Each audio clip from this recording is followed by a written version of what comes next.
제게 뒷담화 금주의 핫한 인물을 짚어보는 제게 인물 코너입니다. 자, 오늘은 어디를 살펴볼까요? 이번 주는 뭐니 해도 조양우 회장의 별세죠.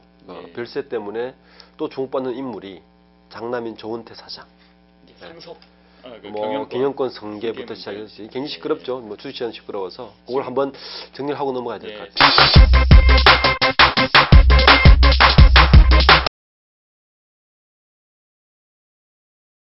지금까지 상황을 한번 좀 정리를 해볼까요? 네, 지금까지 상황은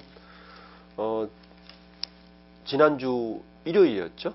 그러니까 한국 시간으로는 월요일 새벽 이렇게 되겠죠. 그렇죠. 미국 시간으로는 미국에서 돌아가셨으니까. LA에서 이제 별세를 했다는. 그게 이제 주식시장 개장 전에 일보가 들어왔죠. 예. 그 월요일 제가 출근을 하니까 막 전화가 빗발치기 시작하는 거예요. 각 언론사에서. 뉴스도 아직 못 봤는데. 예.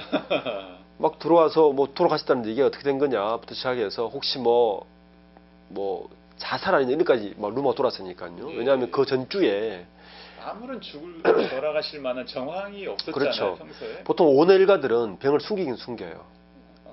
오너 리스크가 있어가지고 웬만한 그 LG 구본부회장도 사실은 그렇게 위독했는데도 불구하고 굉장히 철저하게 비밀을 붙여졌거든요. 그래서 사실은 조양우 회장은 작년 10월에만 해도 법정 출석을 했지 않습니까? 이게 당당한 모습으로. 그래서 이렇게까지 병세가 악화될 거라고는 이제 안 봤는데 어쨌든 얼굴에 병세 흔적을 없었어요. 찾아보기 힘들었었죠. 이게 이제 좀 이야기 나오는 게 폐가 이제 섬유화되는 폐석회가 이야기하는 사람도 있고 폐암이라는 설도 있고 그런데 그거는 사인은 정확히 모르겠고요. 이제 이게 삼남이었던 이미 조수호 동생이죠. 2006년도에 돌아가셨는데 이분도 폐병이었어요. 폐암으로 그때 이야기 됐고 했었는데 그래서 가족 얘기 있지 않나라는까지 이야기 나왔고 어쨌든 돌아가셨습니다. 그렇군요. 근데 별세 소식이 전해졌지만 애도나 생전의 고인의 모습을 기리는 그런 얘기보다는 주가가 얼마나 올랐는지 또 상속이 어떻게 될 것인지 그런데 좀 세간의 관심이 더 많은 것 같아요. 참 안타깝습니다. 이게 일반적으로 이 정도는 돌아가시면 고인이 평소에 굉장히 업적을 했나. 그렇죠. 미국 같은 경우는 그 생전에 고인에 돌아갔을 때 어떻게 할지 글을 쓰지 않습니까? 그 글이 또 신문에서 굉장히 좋은 걸 나오고 하는데 우리나라는 너무 안타까워요. 사실은 공과 사는 좀 분리해 줘야 되고 이분의 공도 분명히 있거든요. 근데 장인은 워낙 한전 일가들의 그런 것 때문에 그게 다 무리가 좀 보도가 됐었죠. 최근에. 그게 묻힌 것이 너무 안타깝고 일부 네티즌들의 악플도 좀 상당히 좀 우려스럽고요. 물론 또 이게 또 너무 또 이쪽으로 가가지고 현재 정치권에서는 정부에서 죽인 게 아니냐까지 얘기하는 것도 이건 좀 또 다른 이야기로 오바되는 것 같고 지금 좀 중심을 잡을 것 같아요. 잡으면 어쨌든 병세가 아까 전에 돌아가셨고 이번에 공은 공대로 분명히 있습니다. 74년도에 대한항공을 받아서 사실 아버지 조중훈 회장하고 대한항공을 이만큼 키우다시피 한 건 분명히 공은 공입니다. 공이고 또 물론 가족들이 지금 여러 가지 법적인 소송에 휘말려서 그건 안타까운 부분이지만 그런 공은 분명히 해야 되는 부분이죠. 어쨌거나 지금 관심은 이제 한진의 이제 경영권 승계. 그다음에 그게 어떻게 진행될 것인지 요즘 관심이 있는 건 사실이 아닌가요? 그렇습니다. 우선 그 이전 세대 한진가를 좀 우리가 한번 보면 답이 나올 것 같아요. 이 조중훈 회장이 2002년도에 돌아가셨어요. 돌아가셨는데 2000년대 돌아가시면서 이 사형제죠. 원래 그 일녀 사남이었죠. 큰 누나가 하나 있었습니다. 현재 이태희 대한항공 상임 고문이죠. 이태희 현재도 그 고문을 맡고 있습니다. 주식도 일부 가지고 있고요. 나머지 사형제가 다 분할을 합니다. 알듯이 둘째 조남은 한진중공업을 맡았는데 지난달에 균형권을 잃어버립니다. 예. 한중으로 날아갔고요. 그 셋째가 한진네온을 맡았던 조수호 삼남이 맡았고 부인인 최은영이 현재 유스홀딩스로 이제 분화되어 있고요. 마지막이 사남이 조정호 메리처 종금 회장은 아직 남아 있고 그렇게 해서 2003년도에 회장이 됐는데 2006년도에 이 두 분이 이 둘째와 넷째가 예. 상속 문제를 다시 제기를 합니다. 그 유언이 문제가 있는 거 아니냐. 상속 분쟁을 다시 일으킵니다. 형제의 난이 하면 일어나는 거죠. 그래서 선례가 있어서 현재 지금 유언장은 오픈이 안 됐어요. 예, 오픈이 안 됐는데 유언장이 있는지도 아직 확인이 안 된 그렇죠. 거죠. 근데 이분들의 지분 구조를 보면 좀 복잡해요.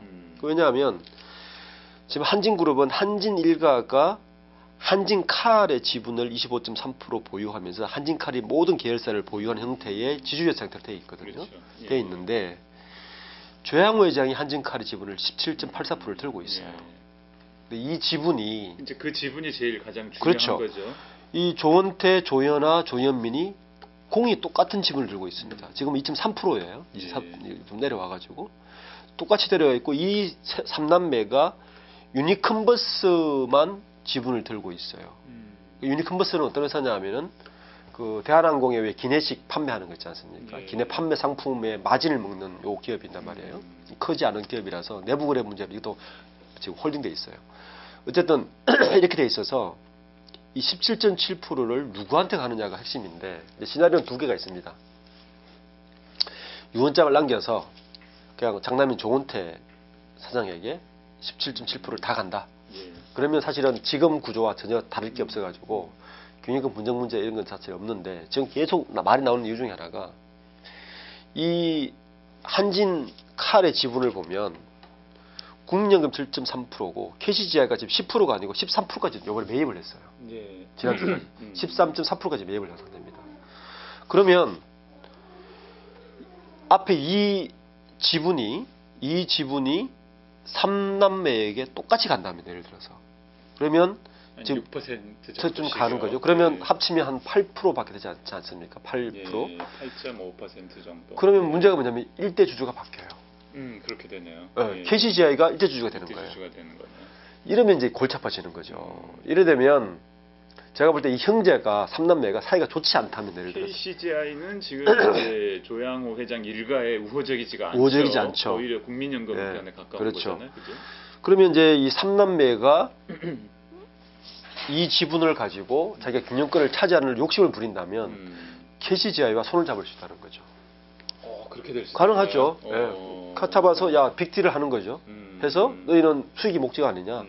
수익 보장. 수익 보장 해주고 이런 식으로 빅딜을 하면 한진급 전체를 먹을 수 있으니까.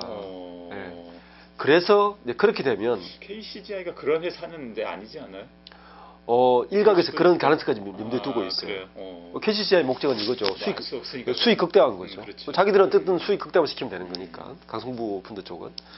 그렇게 되면 이제 시장이 어떻게 흘러가느냐. 균형권을 확보하기 위해서 굉장히 다양한 우호적인 주주 정책을 내놓을 거라는 거죠. 고배당을 칠 것이고 뭐 여러 가지 주주들에게 좋은 호재들을 막 내놓을 거라는 거죠. 그럼 주가는 오를 것이고 지금 그러잖아요. 주가는 오르지 않았나요? 그것 때문에 오르는 거예요. 예. 그런 식으로 균형권 분쟁이 발생할 가능성이 있기 때문에 그러면 결세는 했지만 주가는 오른 거죠. 예, 이게 굉장히 아니란 거죠. 그래서 뭐 그런 것 때문에 주가는 오르는 거고 반대로 조원태 사장에게 이렇게 상속을 해줄 경우에 그런 문제는 안 생기는 거잖아요. 예, 그런 문제 생기지 않지만 이제 그러면 다른 문제가 하나 생깁니다. 상속세 문제 이런 게 생기는 상속세 문제는 제가 볼 때 지금 언론에서 막 나오는데 저는 큰 문제라 보지는 않아요. 상속세라는 거는 지금 조양호 회장이 가진 자산을 다 합치니까 제가 계산을 해보니까 약 3,400억 정도 돼요. 그거밖에 안 되나요? 네. 그러니까 한진칼 지분 지금 3만 한 4천원 올랐다가 어제 3만 1,000원 떨어졌는데 그거 합치고 유니컨버스하고 이거 다 합쳐도 한 3,400억 정도밖에 상속세는 돌아가신 걸 기준으로 향후 2개월, 전 2개월, 4개월간의 주가 평균값을 합쳐가지고 내거든요. 상속세가 뭐 다른 보도를 보면 뭐 한 2천억 정도 될 거라는. 그 3,400억 중에서 50%면 한 1,700억인데 예, 그렇죠. 그러면 이제 균형권 넘어가면 프리미엄 20%가 붙어요. 할증이 붙어서 한 65%까지 내야 되는데 그래서 2천억. 그래서 2천억으로 이제 이야기하는데 그거는 첫 번째는 조양 회장에 뭐가 있냐면은 지금 밝혀진 걸로는 퇴직금이 있어요. 그렇죠. 퇴직금이 제가 계산해 보니까 한 1,400억쯤 될 것 같아요. 그것도 상환내야 되죠. 그럼 그게 한 700억. 그리고 이 주식을 받은 다음에 담보대출을 할 수 있어요. 50%까지. 그러면 3,400억의 담보대출을 하면 또 그것도 한 1,000억. 그러면 제가 볼 때 또 가진 자산이 없겠습니까? 예. 일가인데. 그래서 상속세는 일각에서 나오는 그만큼 심각하지는 않다. 문제는 그 상속 이후에 시장에서 만약 이제 조원태 사장으로의 경영권이 확실하다면 시장에서 우려하는 건 이걸 것 같아요. 조원태 사장이 과연 능력이 있느냐의 문제로 돌아설 것 같습니다. 경영 능력이. 그렇죠. 예. KCGI는 또 그때도 조원태 사장이 사내이사로 적합하느냐를 가지고 물고 늘어지고 계속 공격을 할 것 같습니다. 예. 불행하게도 한진칼에 현재 사내이사로 되어 있는데 대한항공과 내년도가 조원태 사장의 사내이사 재임 여부를 물어야 돼요. 근데 원래 우리가 봤지만 이 대한항공 실수를 한 게 일반적인 기업은 재임할 때 주주들의 반만 탄성하면 과반만 탄성하면 통과되게 돼 있는데 이쪽은 3분의 1을 또 통과시키게 만들어 놨어요. 정관을. 예, 경영권 방어 때문에 해놨는데 그게 이제 맞은 거죠. 내년에도 3분의 1을 통과시켜야 되는데 지금 내년에도 그러면 한진칼과 대한항공 임기가 다 돌아오는 건가요? 그렇죠. 그러면 문제는 뭐냐면 지금 이게 기타가 52%고 국민연금 7%고 10%면 3분의 1가 넘어요. 과연 이 허들을 넘을 수 있을 거냐가 조양호 관건입니다. 회장은 이제 이번 주총에서 3월 주총에서 대한항공 이사에서 이제 떨어진 거죠. 예. 65% 그렇죠. 가량 예. 지지를 얻었지만 맞습니다. 이제 국민연금 이런 데서 합쳐가지고 네. 이제 반대를 하는 바람에. 그러니까 한진칼의 경우에는 대한항공보다 더 열악해요. 대한항공 그나마 34%를 완벽하게 만들어놨어요. 예. 근데 한진칼은 보면 28.9%밖에 안 돼요. 여기는 KCGI 지분이 거의 없어요, 없는데 대한항공. 네. 여기는 KCGI CGI가 있으니까 국민연금 합치면 20% 지금 13%거든요. 20% 넘거든요. 그러니까 만만치 않다. 그러면은 정말 내년 주총이 좀 기대가 되는 그렇죠. 어떻게 될지. 그러니까 지금은 뭐 이제 두 번째 시나리오죠. 그러니까 조원태 사장으로 완벽하게 경영권 넘어갔더라도 만만치 않은 싸움을 해야 된다. 예, 그게 지금 가장 관건인 것 같아요. 그래서 KCGI와의 그 제휴 이런 가능성 저는 뭐 낮긴 하지만 일부 염두에 둘 수 있다. 만약에 3남매가 싸움을 시작했다. 이거는 제가 볼 때 굉장히 불확실한 상황으로 돌아갑니다. 자, 그러면은 이제 지분 배분 방식이 이제 여러 가지가 있을 텐데 네. 지금 얘기하신 대로 네. 최악과 최선은 무엇인가 이런 얘기를 할 경우에 그리고 지금으로서 최선은 17.8%가 조은태 사장에게 가는 게 어쨌든 최선일 겁니다. 한진의 입장에서 봐서는. 최악은 아까 말씀드린 대로 유 원장이 없고 3남매가 공이 가져가겠다고 싸움을 시작하는 순간이 가장 최악이 되겠죠. 자, 그러면은 장남이 조원태 사장에게 이목이 쏠릴 텐데 네. 어떤 인물인지 좀 살펴볼까요? 우선 뭐 여기까지 재밌는 걸 발견했는데 이분이 고등학교와 대학교 졸업 연도가 잘 안 나와요. 아무리 뒤져도 나이는 나올 거 아니에요? 나이도 나오는데 나이는 1975년 12월 25일생인데 이것도 15년. 이번에 공식적으로 그렇게 지금 발표를 해요. 그런데 이게 음력이라는 설이 있어요. 그래요. 그러면 76년생이라는 얘기예요. 그러니까 그게 무슨 말이냐면 43세 예, 한 살이라도 더 이렇게 올리려고 75년 음력생을 했다는 것까지. 아니 제가 아무리 뒤져도 네. 75년 12월 25일생과 76년 1월 며칠생 같이 있어요. 그래요? 이게 보니까 음력이더라고. 그만큼 이게 뭐냐 이력을 보면 이분 욕심이 있다. 이렇게 볼 수 있는 게 지금 또 법적으로 문제되는 게 인하대학교 졸업이 아니다.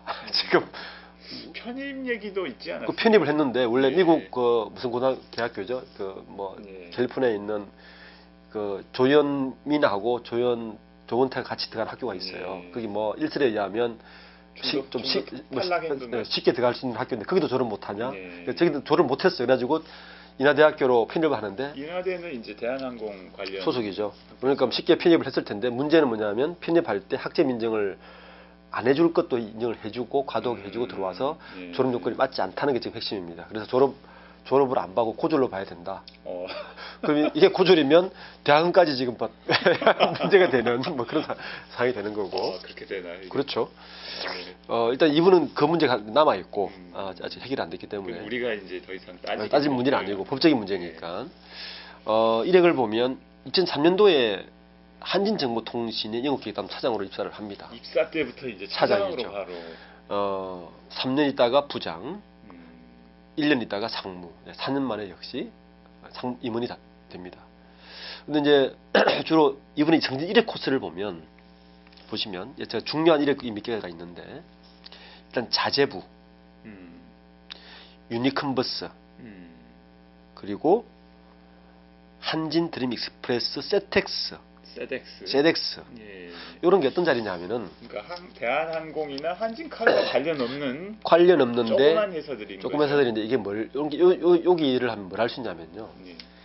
기업의 뒷거래를 할 수 있는 거를 루트를 알 수가 있어요. 그래요. 이게 재밌는 이력입니다.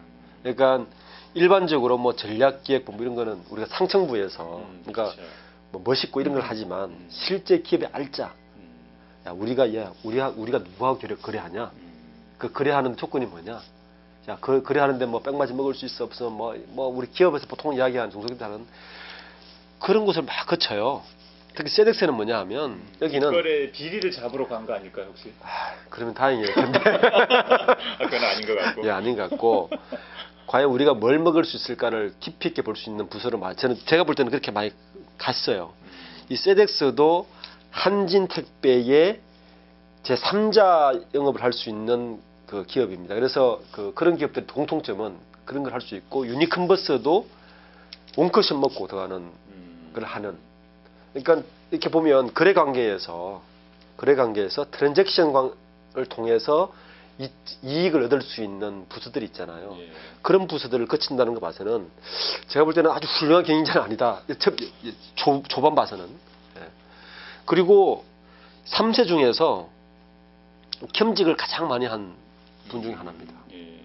그러니까 세 자녀들 중에서. 예. 아니 3세 일가 중에서 5내 일가 중에서 겸직을 가장 많이 통틀어서 예. 대표이사와 이사 뭐 사임을 했지만 이만큼 겸직을 하는 데 별로 없어요.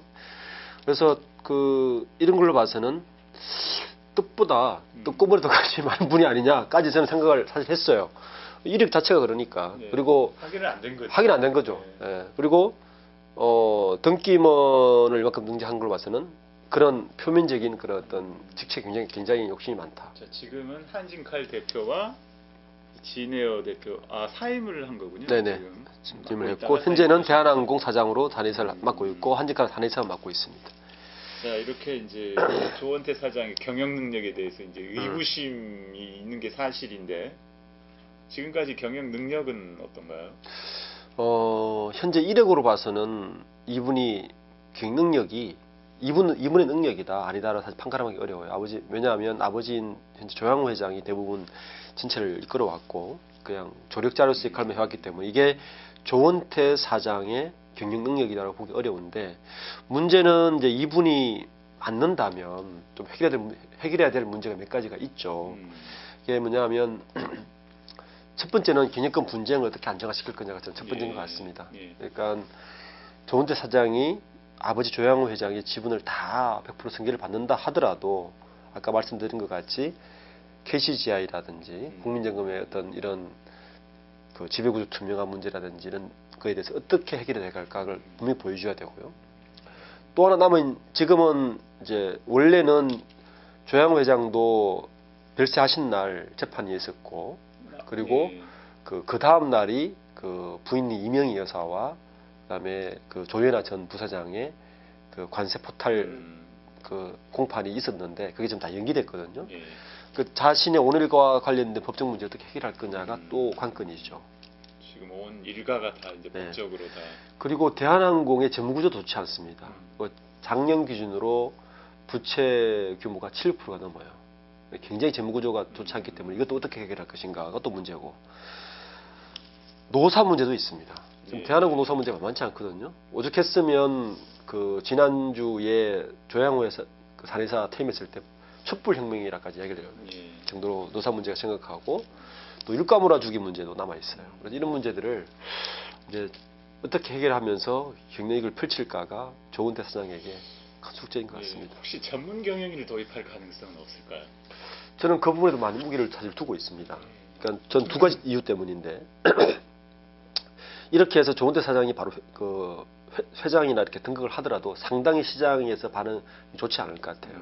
그러니까 주주들의 지금은 기념권 안정화는 문제 때문에 어찌됐건 주주들에게 점수를 따야 되는 입장이거든요. 예. 그래야 KCC와의 싸움에서 이길 수 있기 때문에 그렇게 하기 위해서는 전문 경영인 체제를 들여서 과도기를 좀 가지는 게 맞지 않나. 그러면서 그 과도기 동안에 경영 수업을 좀 더 하고 그리고 주주들에게 좀 많은 점수를 따서 이민쇄신을 할 필요가 있지 않나라는 생각을 하고 있습니다. 전문 경영인을 들여온다면 자, 한 걸음 더 나아가서 어떤 분 또는 어느 기업에서 데려올 수 있을까요? 저는 파격적인 전문 경영을 들을 것 같지는 않아요.